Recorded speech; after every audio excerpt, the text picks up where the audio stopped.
Assalamualaikum warahmatullahi wabarakatuh.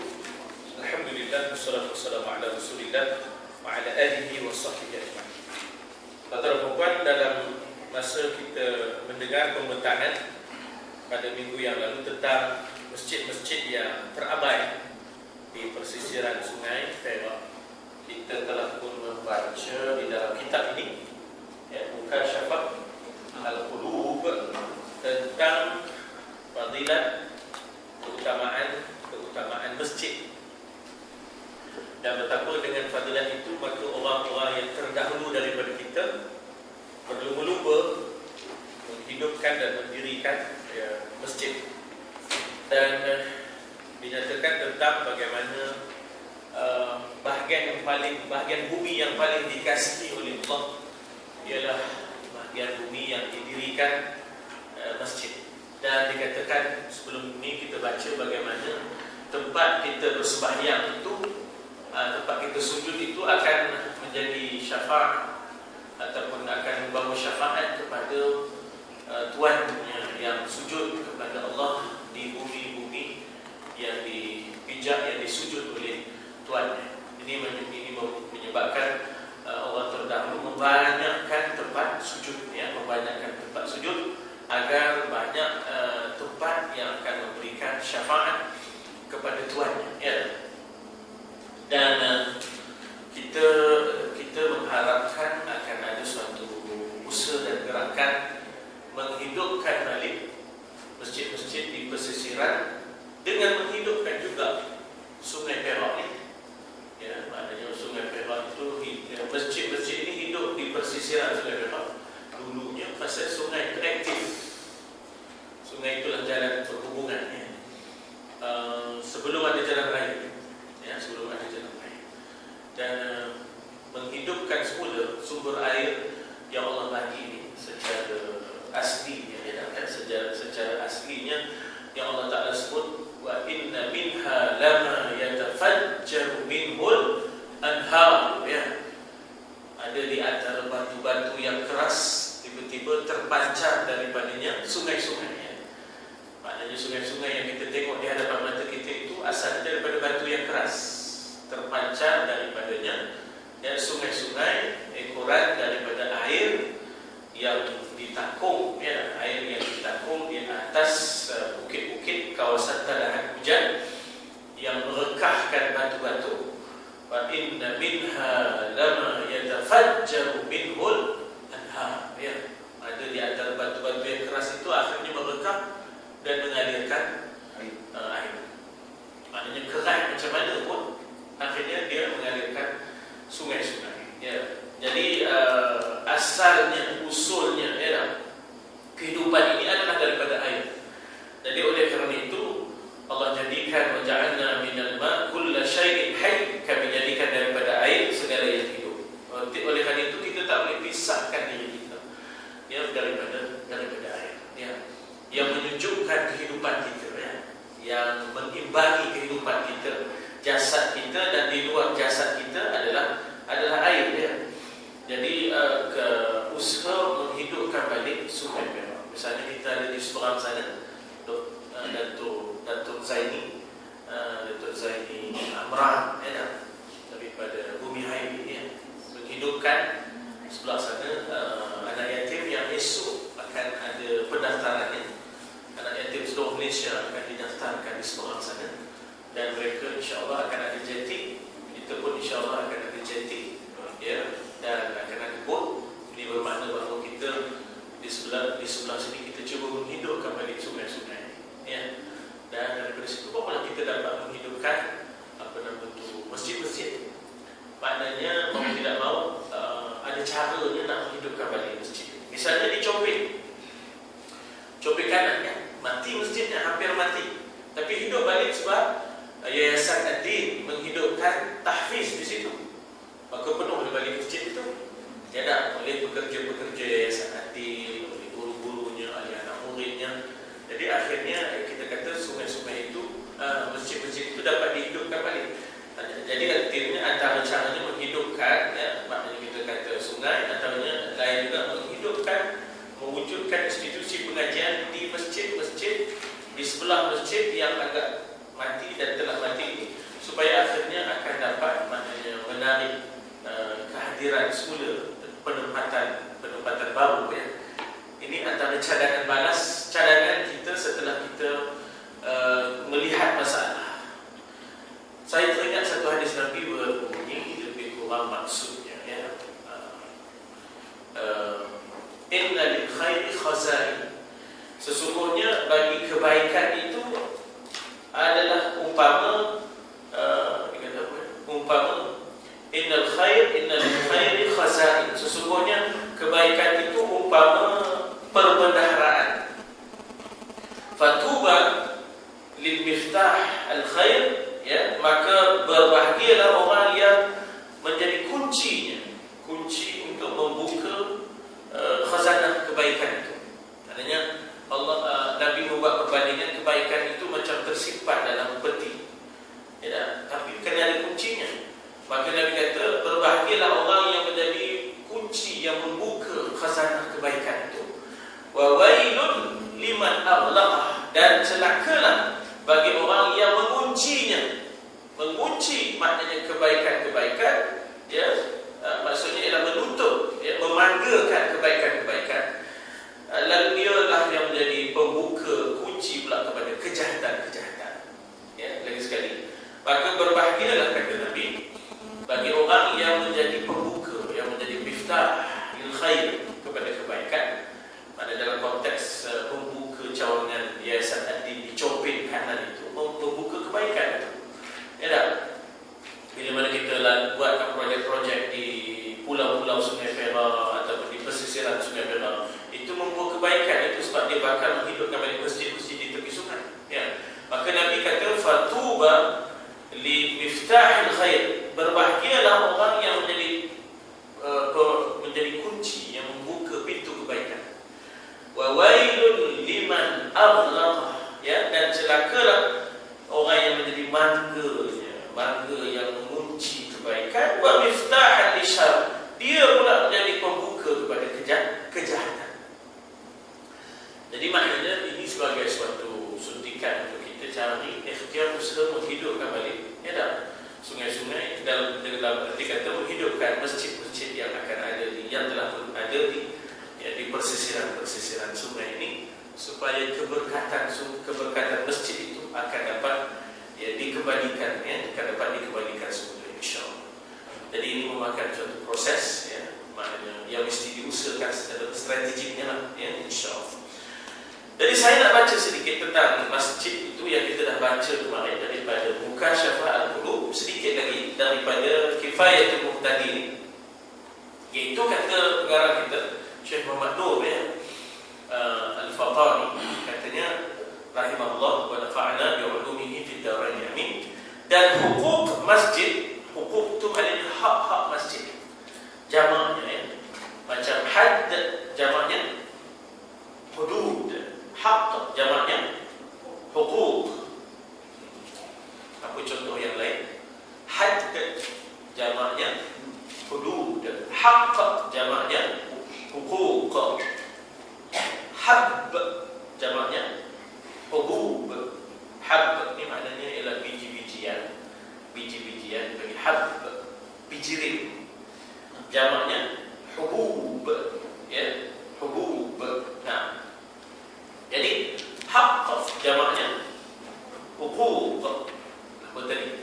Hab jamaknya hubub, had jamaknya hudud. Hudud itu jamak tu, plural, ya. Singular ni ialah had. Ini dia ada hadnya. Dia ada hadnya. Di sinilah hadnya, dia punya batasnya, ya tak? Jadi batas-batas sempadan dibagi hudud, ya, jangan dilanggar batas-batas itu, ya. Kemudian kemudian kita ada hak jamaknya hukuk, kita ada had jamaknya hudud, kita ada hab jamaknya hubub. Jadi apakah hak-hak masjid? Saya sebut hukuk ini di Syria misalnya ada satu kuliah namanya Kuliatul Hukuk, ya, fakulti hukuk, fakulti undang-undang, ya, fakulti undang-undang, di sana dipanggil kulliyatul huquq, hak-hak, ya, hak-hak yang dijamin, ya, hak-hak yang dijamin. Jadi antara hak masjid yang kita kena tunaikan, maka hendaklah sembahyang 2 rakaat apabila masuk. Itu hak yang kita kena tunaikan. Sehingga ada orang yang duduk, lalu Nabi suruh bangun walaupun Nabi sedang berkhutbah, supaya bangun dan tunaikan hak masjid itu. Macam kita tengok ada anak kita yang tak bersalam pun dengan tok dan pahnya, sedangkan itu hak tok dan pah untuk cucu bersalam, ya, lalu kita suruh, ya, apatah lagi rumah Allah, ya tak? Maka haknya adalah memberikan penghormatan, iaitu dengan solat tahiyatul masjid. Solat tahiyat adalah penghormatan kepada masjid, itu rumah Allah. Jadi dikata di situ 2 rakaat apabila masuk ke dalam masjid pada permulaannya, ya, pada permulaan masuknya. Dan dia niatkan 2 rakaat itu akan tahiyatul masjid. Usalli sunnatan tahiyatul masjid. Saja aku sembahyang sunat menghormati masjid. Dan setengah daripada hukuk masjid itu, yang kedua, setelah masuk tadi kita memberikan tahiyat, kita solat 2 rakaat. Juga ialah memberikan salam akan orang yang di dalamnya. Ya, barangkali ada kita nampak kelihatan untuk siap ke imam ke, iaitu kita memberikan salam jika ada orang padanya. Dan jika tiada, tak ada orang, kita je, ya. Barangkali orang lain lambat sikit, ada hair ke macam mana, ataupun kita masuk terlambat, orang dah balik, maka memberi salam ia kepada dirinya. Assalamualaikum wa ala ibadillahis sholihin. Ya tak? Sejahtera juga ke atasku, sejahtera juga ke atas kita dan atas hamba-hamba Allah yang sholihin. Ya, Assalamualaikum wa ala ibadillahis sholihin. Jadi maknanya memberi salam adalah termasuk orang yang ada di dalam itu, ya, termasuk, maknanya kita kata termasuk dalam hak masjid. Hak masjid adalah menegur orang yang di dalam masjid itu dengan memberikan salam. Atau kalau orang tak ada, kita beri salam untuk diri kita. Assalamualaikum, sejahtera atas kami, wa ala ibadillah, dan atas hamba Allah yang sholihin. Tentunya ada para malaikat, ya, tentunya ada para malaikat yang merupakan ibadillahis sholihin, yang terdiri daripada hamba-hamba Allah yang soleh, ya.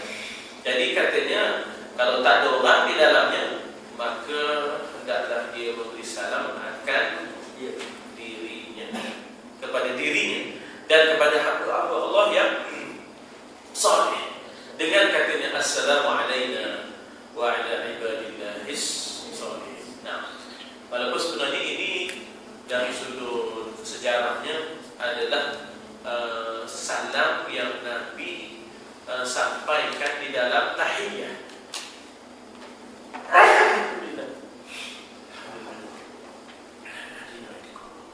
Jadi kan apabila Allah Ta'ala suruh Jibril mengajar Nabi baca tahiyat, maka Nabi pun ikut. Bila Jibril kata at-tahiyatul mubarakatus salawatut thayyibatu lillah, Nabi pun ikut. Assalamualaikum ayyuhan nabi, Nabi pun ikut. Kan bunyi Assalamualaikum, sejahtera atas engkau wahai Nabi, dan rahmat Allah ke atasmu dan keberkatan Allah ke atasmu, ya. Assalamualaikum wa assalamualaikum ayyuhan nabi wa rahmatullahi wa barakatuh. Nabi spontan pula Assalamualaikum wa ala ibadillah. Jadi Nabi spontan menyebut demikian, dan Jibril pula tidak membantah. Maka sampai sekaranglah kita baca tahiyat itu begitu. Maknanya Nabi bila mana dia didoakan kesejahteraan, Assalamualaikum ayyuhan nabi wa rahmatullahi wa barakatuh, Nabi secara spontan memikirkan umatnya. Lalu Nabi kata Assalamualaikum, yolah ramai sikit dapat sejahtera itu, bukanlah saya somaknya, ya, yolah ramai sikit dapat kesejahteraan. Jadi spontan yang Nabi sebut Assalamualaikum warahmatullahi wabarakatuh. Maka Jibril luluskan, perakukan ya dengan izin Allah. Maka dengan sendirinya sampai sekarang itulah ucapan tahiyat kita, bacaan tahiyat kita, bacaan tahiyat kita. Barang yang tersebut itu apabila dia masuk ke rumahnya memberi salam kepada ahlinya ataupun kepada anak buahnya ataupun kepada undiknya. Undik di sini maknanya kita kata hambanya atau khadamnya, haid dan sahayanya, dan itu dia. Maknanya bagaimana dalam masuk dalam rumah pun memberikan salam, maka begitulah juga maknanya apatah lagi rumah Allah Subhanahu wa taala. Nah, tentang mungkin kita rasa pelik, apa pula gundik ni?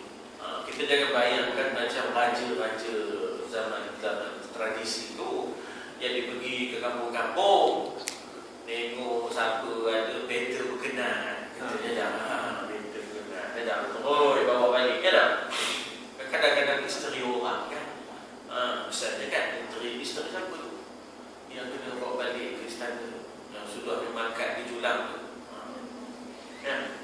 dia berkenan kan, peta berkenan, bukan kira siapa ya dah. Oh, mana boleh begitu, dia tak boleh begitu dah.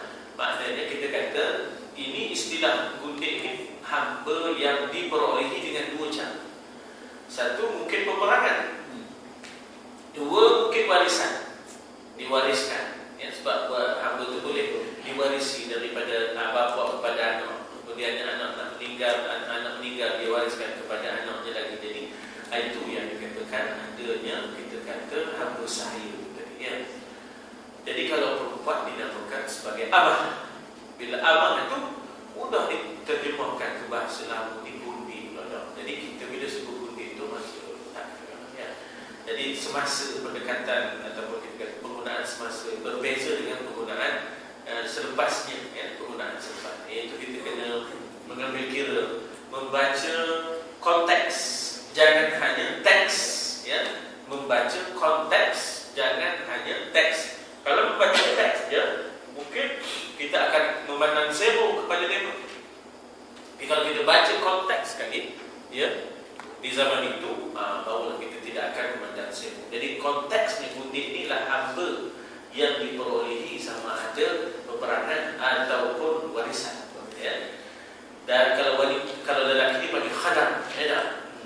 Jadi itu pun kita memberikan penghormatan, memberikan salam pada orang gaji misalnya dalam konteks kita ya, kalau kebun ke dan sebagainya. Dan setengah daripada hubung masjid itu jangan berjual beli di dalamnya. Di luar tak apalah ya, kerana apa tu? Kerana dia menyebabkan kita mudah tenggelam dalam tawa menangis labunya kenapa jadi orang itu. Dan hilang ruh ya, khusyuk, tawadhu, zikrullah hilang. Pasal apa? Udah riuh rendah, oi teman nak tiga, oi teman nak dua, dah apa tak tidur dah. Jadi di dalam masjid itu. Jadi harus dihormati institusinya ya, institusi masjid itu dengan kita membataskan kalau boleh, maknanya dikatakan di situ di luar ya, bukan di dalam. Dan setengah daripadanya ialah meninggalkan berteriak.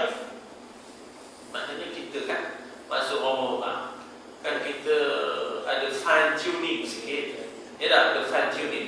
Kita tone, kita tune kita punya. Cakap kita pun terbatas dan suara kita jaga. Kalau kita masuk orang suara bunyi tagur ya, tagur ya. Ngomong tamu kita ni dia macam dia apa suara bunyi tagur ya. Aku nak terjemur tagur, tak tahu. Dulu Pak, jago tagur ni. Tagur. Tagur. Buat tagur yang kasut. Dah bunyi tagur je. Jadi maknanya kita tengok sikit di mana kita. Ya tak, kita di mana. Jadi dalam masjid lantak dalam pintu. Ya tak. Udah tak kira itu rendahnya. Mau dibuat orang kenduri kahwin dia dibuat ya. Kenduri kahwin lain ini masjid tidak. Tempat di mana orang mencari sakinah, orang mencari ketenangan, tidak. Orang mencari khusyuk. Maknanya kita harus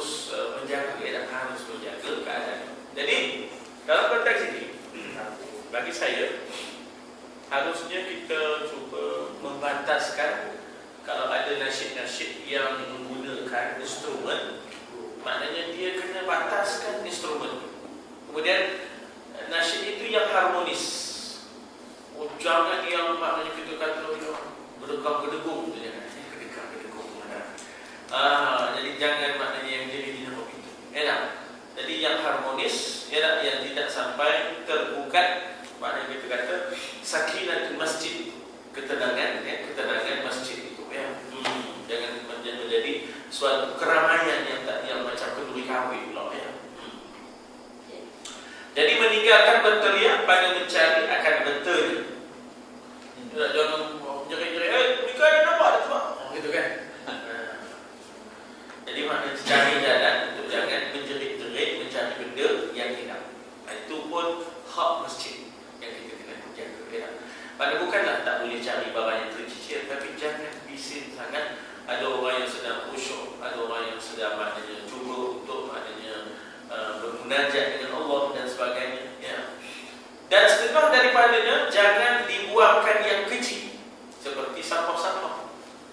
Maknanya dia saja masuk dalam masjid tu, masa itu pula lah dia nyabut kemuncung. Masa itu dia cabut satu kan. Dia lontor ke dalam masjid tu kan. Orang maknanya patutnya yang ada tu dibuat. Tak, dia nabur pula. Dia nabur pula segala kemuncung yang melekat pada kaki, pada seluar kaki seluarnya. Orang patut yang ada, yang nampak tu, yang itu dikutip untuk dibuat. Ini tak, dia buat pula dalam tu. Jangan dibuatkan. Jadi kita telah melanggar hak kesucian masjid ya. Yang kecil-kecil seperti sampah ya. Dan yang luat. Apa meluat? Luat. Yang meluat. Benda-benda benda yang meluat dia tak ni jauh lama ni jangan main. Bakulan tewaknya. Bakulan.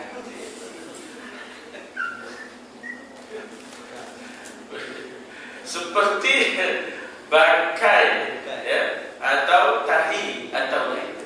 Jangan buat beda. Jadi betul lah dalam konteks sejarahnya memang pernah seorang Arab Badawi lantak besok dalam masjid kita. Tapi Nabi Muhammad ambil tindakan yang penuh hikmah dan kebijaksanaan, mengurangkan bukan membanyakkan. Jadi bila Sayyidina Umar nak kejar Badawi itu, Nabi tak bagi ya. Sebab kalau kejar udah cross country je dah. Kalau cross country udah penuh masjid tu kan. Udah penuh masjid tu. Jadi dengan itu biarkan setempat ini pun sebenarnya boleh dikiaskan cara kita nak mencegah mungkar ni. Jangan sampai membawa mungkar yang lebih besar. Kalau kita tengok dalam kitab-kitab adab mencegah mungkar ya. Jangan dengan cara kita mencegah tu menyebabkan mungkar tu lagi besar. Jadi kita nak mencegah Badawi tadi kerana dia besok ni adik maknanya dia buang air adik. Dia tak tahu tu mana. Nak cerami je lah. Jadi besok maknanya dia buang air kecil. Kalau dibiarkan Sayyidina Umar nak ngejar orang tu, dia Umar dah pegang pedang. Kalau Nabi lebih Badawi dia dah dalam masjid ugau lah, dia kata ugau ya. Oh ada maknanya kan. Penuh lebih. Macam-macam ada masjidnya. Jadi supaya dapat kita cegah kemungkaran itu dengan supaya jangan sampai bertambah besar kemungkaran. Jadi diminimalkan. Nabi kata yo. Lepas itu Sayyidina Umar, Nabi suruh Sayyidina Umar cari air, tiba air, corokkan. Tapi masjid Nabi masa itu pasir lah, pasir tanahnya tu tak ada macam kita dengan kapet yang apa ni. Kena Nabi kira begitu ya. Jadi jangan dibuang benda-benda yang meluat tadi seperti bangkai atau tahi atau lainnya padanya, yakni pada masjid itu. Dan setengah daripada hukum masjid itu, dan saya nak kaitkan tadi ialah masjid yang terbiar tentulah dengan tai telawar, dengan itu, dengan ini ya. Jadi dengan sendirinya artinya kalau nak pahala besar adalah kita membuang segala yang maknanya kita kata mengotori masjid itu ya. Makanya artinya mesti ada semacam suatu usaha yang kita kata tersusun. Saya pernah bermalam di Hodgson. Ya, saya pernah bermalam di Hodgson. Kemudian ada satu pagi tu, dalam pukul 10, pukul 9 pagi tu, satu NGO Cina apa yang turun putih sampah-sampah yang ada di Hodgson, yang ada di pantai Hodgson. Dalam hati kata, ini wajah orang Islam. Ya tak? An-nazafatu minal iman. Yang malaknya orang Islam banyak buang sampah. Sebenarnya yang kutipnya orang kafir pula dah. Yang kutipnya orang kafir dah. Jadi di situlah kelemahan kita. Kita ada ubat, kita tak pakai dah. Kita ada ubat, kita tak pakai. Maknanya kita ada formulanya, tapi kita tak guna. Orang lain pula pakainya. Tak? Sebenar-benarnya orang Islam lah yang sepatutnya ke depan dalam usaha membersihkan institusi-institusi ataupun alam kejadian Allah Ta'ala. Ya. Jadi maknanya di situ kita kata dalam konteks kita masjid-masjid yang sudah begitu lapuk dan dibiarkan, kita kena ada satu usaha gerakan bersama. Ada masanya kita turun dalam masa 2 bulan sekali ke sebulan sekali, ya, untuk membersihkan. Jadi dikata apa di situ? Yakni pada masjid itu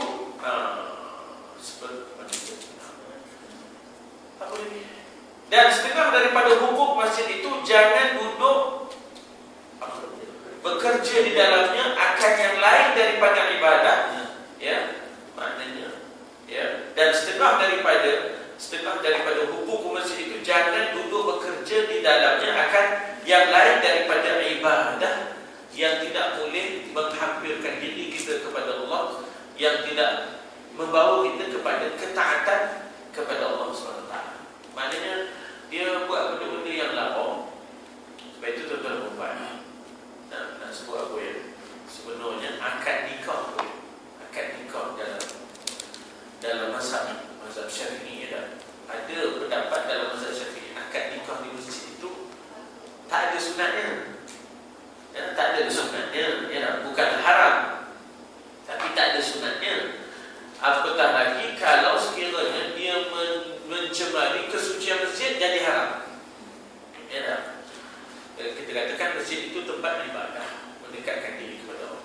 Jadi buatlah kegiatan yang boleh mendekatkan diri kepada Allah. Ini bermakna bahawa kalau pun nak buat akad nikah di masjid, cari jalan supaya dirinya sangat berkesan untuk mendekatkan orang yang hadir kepada Allah SWT.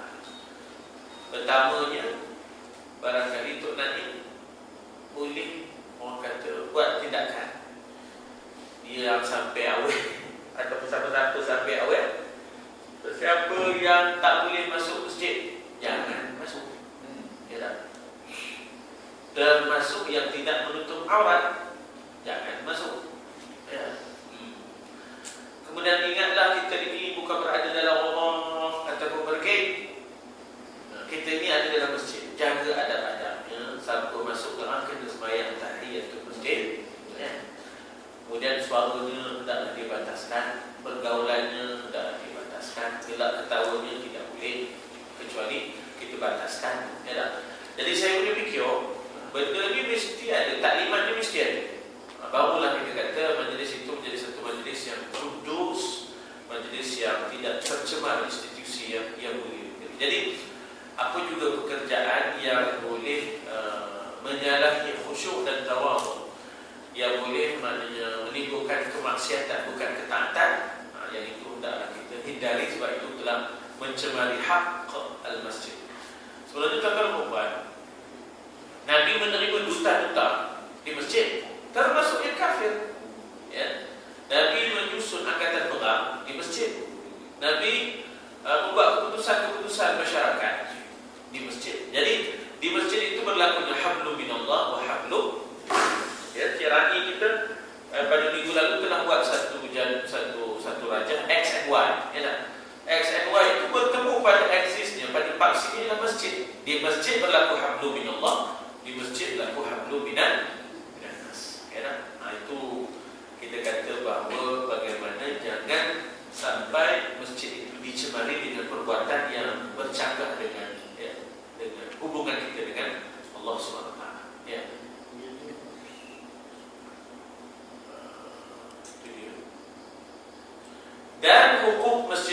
banyak, setengah daripadanya yang tersebut itu, ya. Dan lainnya, wah dia lagi kata-kata nanti, ya. Tiada disebutkan di sini, ya, tiada disebutkan dia di sini kerana menuntut akan ikhtisar. Ikhtisar itu maknanya nak ringkas je lah. Ikhtisar itu maknanya ringkas. Jadi sebenarnya banyak lagi ada adabnya.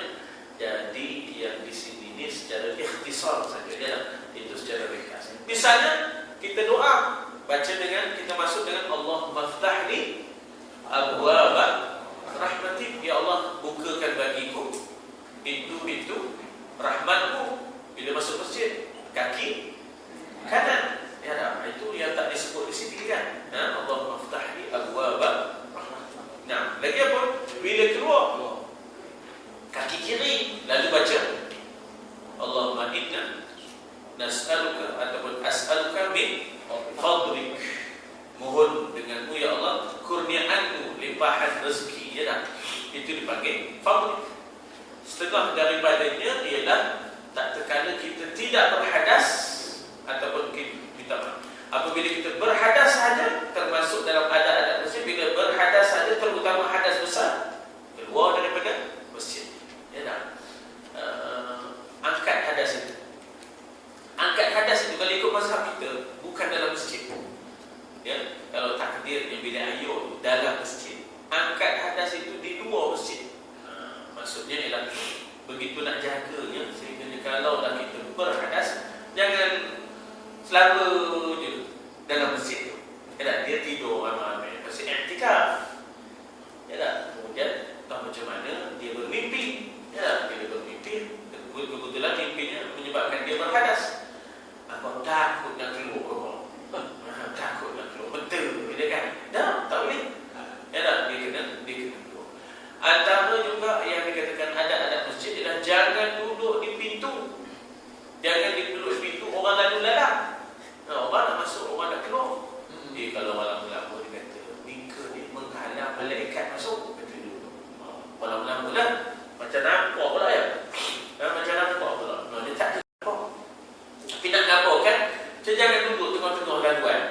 Saya jangan duduk tengah-tengah laluan. Itu pun termasuk di dalam yang dikatakan termasuk di dalam adabul masjid. Jadi ada banyak di sana di dalam kitab-kitab yang lain yang boleh menjadi tambahan ya, kepada kita, insya-Allah. Wallahu a'lam, itu sedikit tentang kitab. Ada apa tambahan pandangan, kebetulan teguran kepada tuan-tuan puan di besar. Ustaz, ya, kita rujuk kepada jangan berjual beli dalamnya.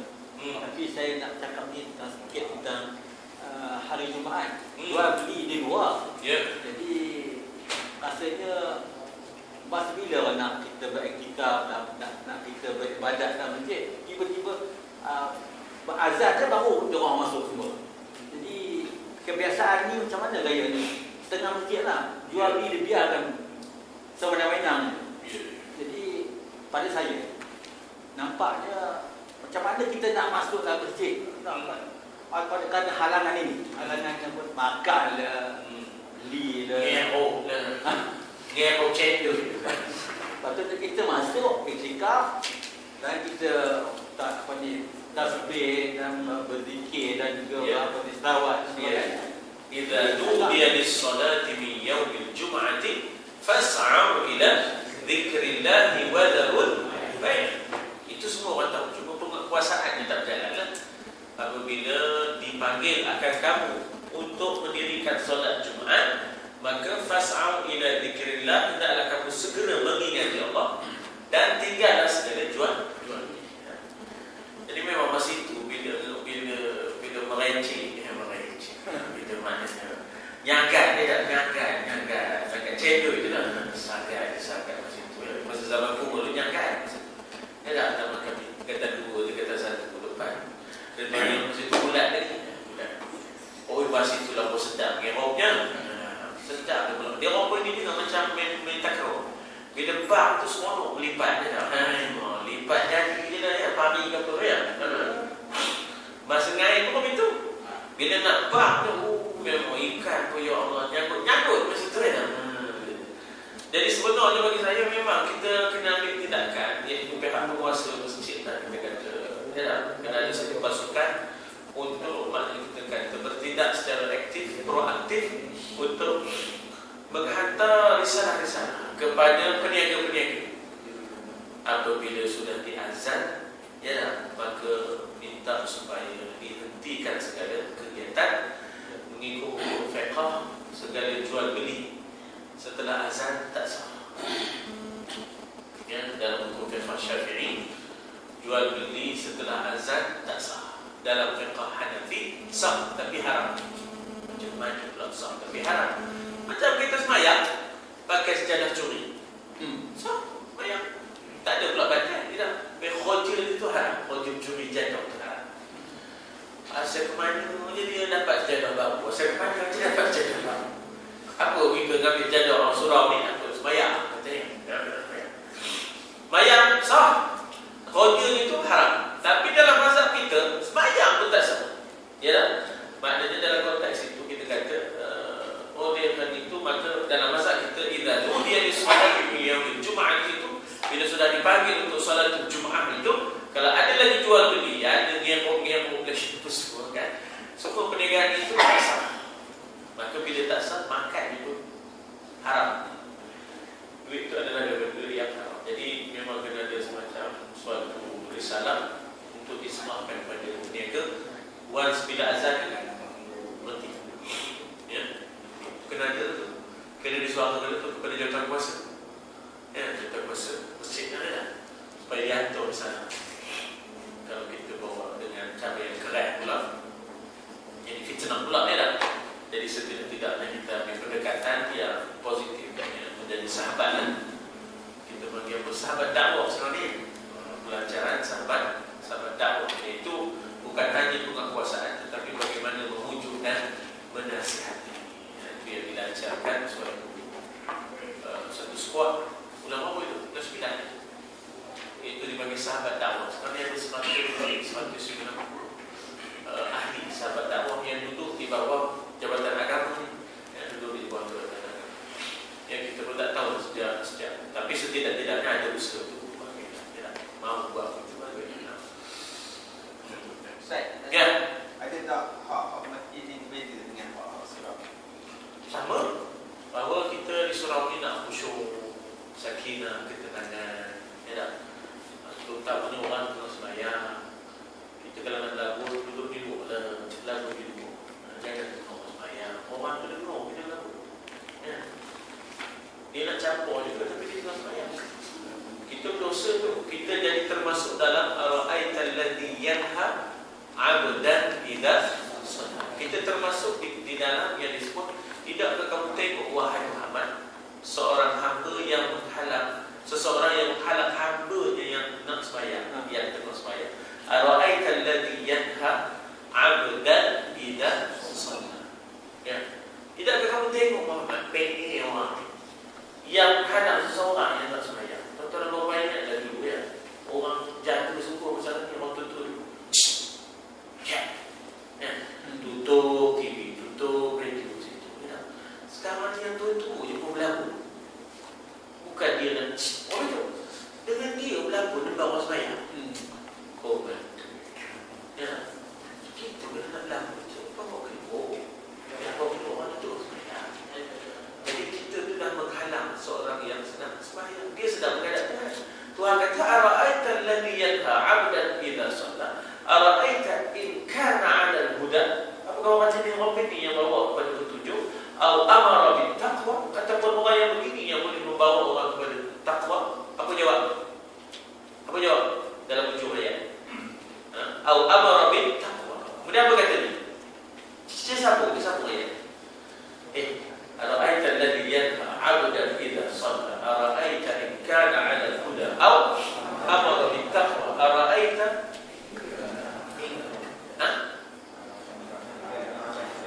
in kana 'ala aw amara bit taqwa, ara'aita in kadzdzaba wa tawalla.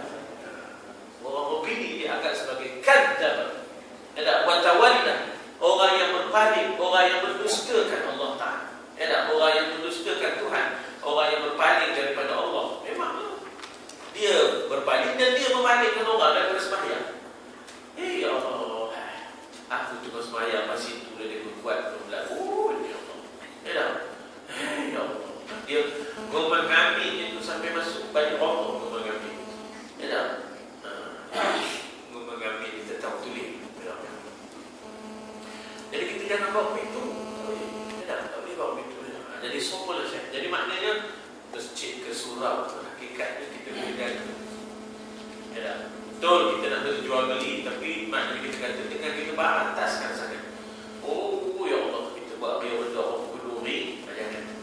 Bezakan, ya dah, bezakan antara masjid surau dengan rumah kita dengan pasar. Ya dah, bezakan.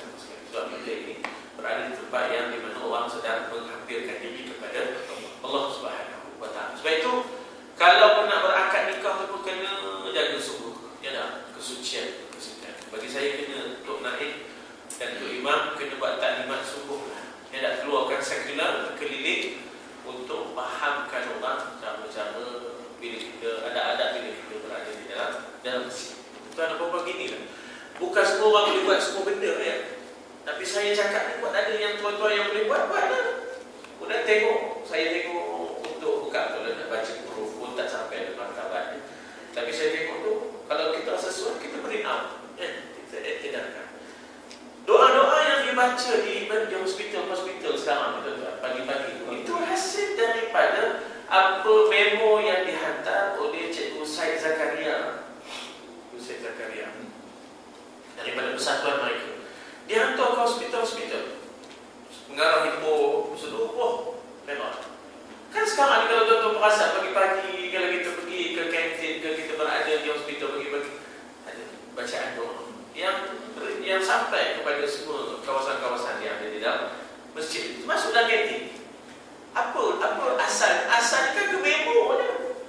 Asalnya memo je. Jadi maknanya barangkali kita itu yang saya kata tadi, berbahagialah orang yang menjadi pembuka kunci kepada kebaikan. Ya tak? Dan dia memanggakan kejahatan, celakalah binasalah orang yang menjadi pembuka pula kepada kejahatan, memanggakan kebaikan.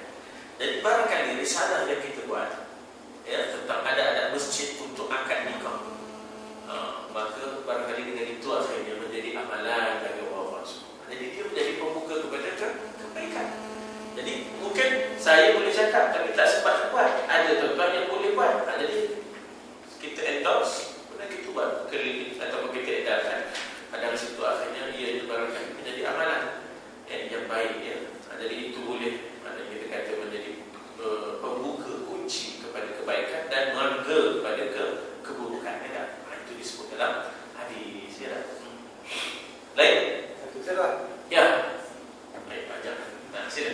Jadi saya pergi dengan di Jumat dan Ustaz kata rokok telah lama diharamkan oleh petua-petua agama. Masalah sekarang imam-imam dan juga bila-bila banyak merokok.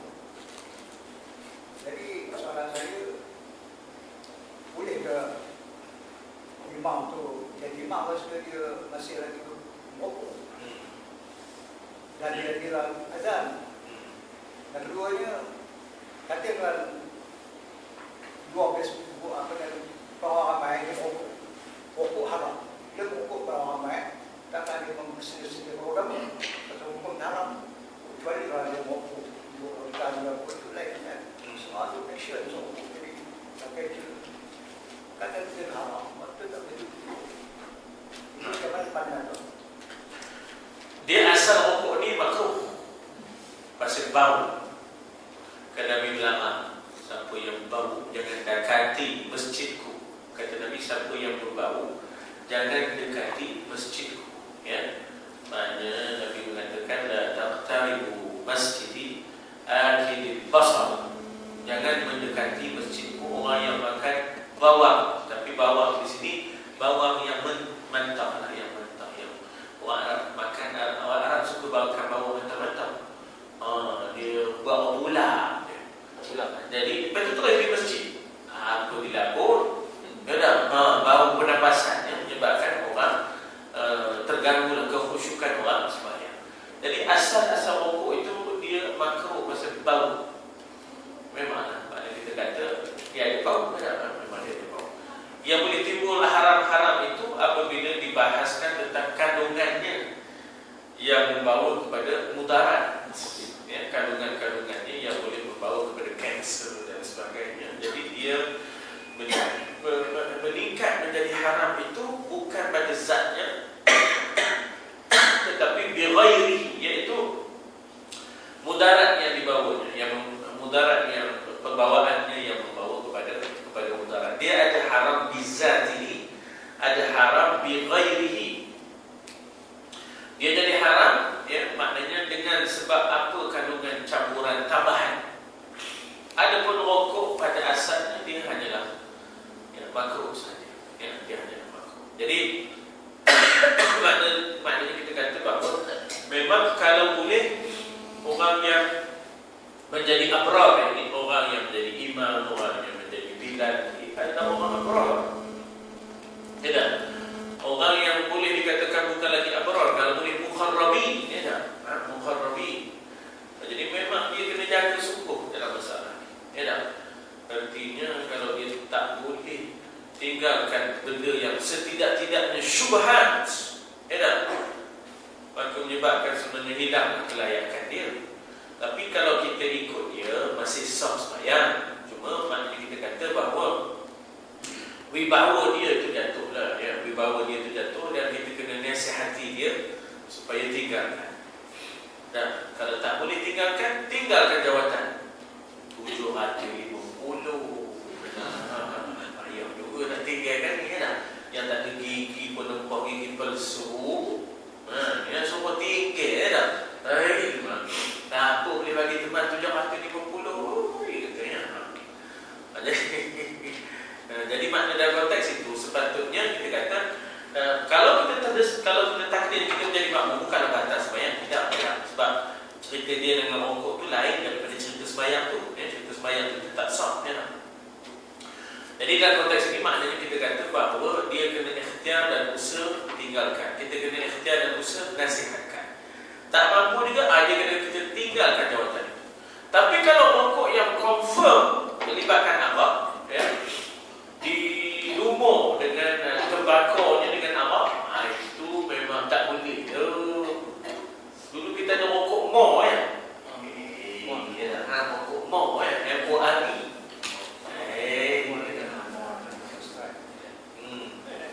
Wallahu alam dikatakan, ya, dikatakan kita pun tak berani, saya pun tak berani kata. Jadi kalau dah kopok marok mika nyedut juga fasik, ya, fasik yang terlibat dengan dosa besar. Yang terlibat dengan dosa besar, ya. Jadi ketika itu kita ada hak untuk mufaraqah. Adapun kalau sekadar syubhat belum sampai kepada nyata haramnya, sekadar ada syubhat kesamaran ni. Ada kesamaran lagi. Jadi kalau dalam kes orang itu baru syubhat, jadi kita tidaklah maknanya sampai ke tahap fasik, ya, kita masih boleh ikut dia, cuma kita kena nasihati dia dan kita minta dia tinggalkan benda tu. Kalau tidak, dia tinggalkan jawatan itu. Ya, bagi orang lain aslah yang lebih soleh untuk jawatan itu. Ya, jadi pendekatan ni kena, ya, berhemah juga lah. Ya, pendekatan ni kena berhemah. Ya. Wallahu a'lam. Satu lagi Ustaz. Silakan. Bagaimana dengan orang yang mundar mandir pada hari Jumaat pasal hadis khutbah di rumah? Mundar mandir maknanya dia bukan jadi konsentrate kepada khutbah, kan? Macam kita di sini tu, siap dulu dia bawa. Bawa derma. Bukan goncang pula agama tu. Dia berbunyi maksudnya. Allah. Benar tak boleh tu. Kita ada hak untuk menghalang melalui kita berjumpa dengan jawatan kuasa. Jawatan kuasa. Ya. Dan kita kata bagi cadangan balas. Cadangan balas ni ialah edarkan selepas solat. Ustaz, orang balik Ustaz. Ya. Edarkan selepas solat. Yang ini, tapi yang ini kadang-kadang dia pula edarkan masa tengah doa. Tengah doa tu dia berjalan. Ya tak? Amin. Amin. Ya tak? Jadi dah jadi terganggu pula institusi ya, ataupun amalan doa tu sudah terjejas juga ya. Tapi kita tu nak menghindarkan daripada pencemaran terhadap khutbah. Ya tak? Sebab kan Nabi melarang masa khutbah tu main batu. Kan ada satu hadis Nabi melarang masa khutbah tu main jari. Ya tak? Ada hadis yang kebetulan dalam masjid Nabi tu ada batu-batu sebab pasir. Jadi Nabi melarang. Sia-sialah, ya tak? Sia-sialah Jumaat seseorang yang bermain-main batu yang dalam masjid dan juga memetik-petik jari, ya tak? Masa orang maknanya khutbah itu, sia-sialah Jumaatnya. Ini yang kadang-kadang masa orang. Jadi memang tak boleh tu, memang tak boleh, ya. Jadi maknanya kita kata bahawa cari jalan, ya tak? Cari jalan ianya dibuat lebah itu. Tapi ini kena buat cadangan balas kepada kuasa Mesir. Ya tak? Ataupun ambil pendekatan letak di situ setempat. Ada dua.